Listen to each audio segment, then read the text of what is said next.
Bonjour et bienvenue sur Mon Financier. Nous sommes le mercredi 29 avril. Alors allez, on commence par des choses qui font rêver. Apple, bon, on en a parlé déjà hier, mais c'est tellement dingue que j'ai envie d'en parler tous les jours.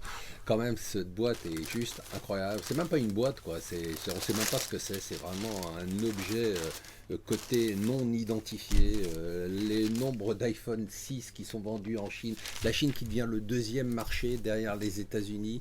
Les iPhone 6 qui coûtent plus que le salaire moyen dans les principales villes de Chine. C'est complètement dingue. Toujours la Chine dans les échos. La nouvelle stratégie de la Chine, une révolution incroyable puisque les Chinois ont décidé de mettre de l'ordre dans ces grands groupes d'État. Vous savez, ces énormes monstres de corruption, de fonctionnaires. Eh bien, le Xi Jinping dit il y en a 112, j'en veux 40 dans quelques années, et puis de 40, il passera à 10. Autre pays étonnant toujours, c'est l'Allemagne.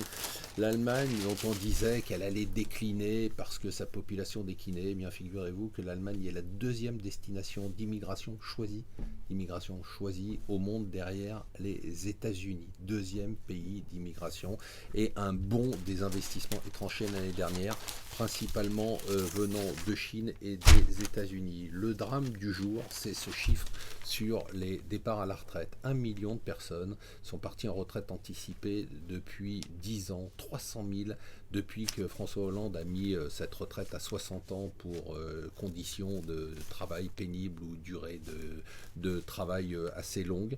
Du coup, on a aujourd'hui 13,7 millions de retraités. Alors, il va falloir nous expliquer comment avec 6 millions de chômeurs, 13,7 millions de retraités, 5,6 millions de fonctionnaires, eh bien on va arriver à tenir, tout va reposer sur vous et sur moi, c'est-à-dire sur les salariés du privé. La Chine d'un côté, de l'autre côté les États-Unis, la zone de combat, le Pacifique, l'Asie, c'est là que tout se passe, le Moyen-Orient, plus personne n'en a rien à foutre depuis le gaz de schiste. Et dans cette bataille, eh bien, les États-Unis ont un allié de poids, c'est le Japon qui est bien évidemment la Chine, qui a peur de la Chine. Et le Premier ministre japonais est en visite au Japon pour un voyage très important, puisqu'il s'agit d'essayer de faire accélérer la coopération transpacifique. Si vous voulez être entendu, dépenser de l'argent en lobbying, eh bien Goldman Sachs a multiplié son lobbying à Bruxelles par 14. L'année dernière, par exemple, UBS a dépensé 1,7 million d'euros en lobbying à Bruxelles. L'année d'avant, elle n'avait dépensé que 100 000 euros.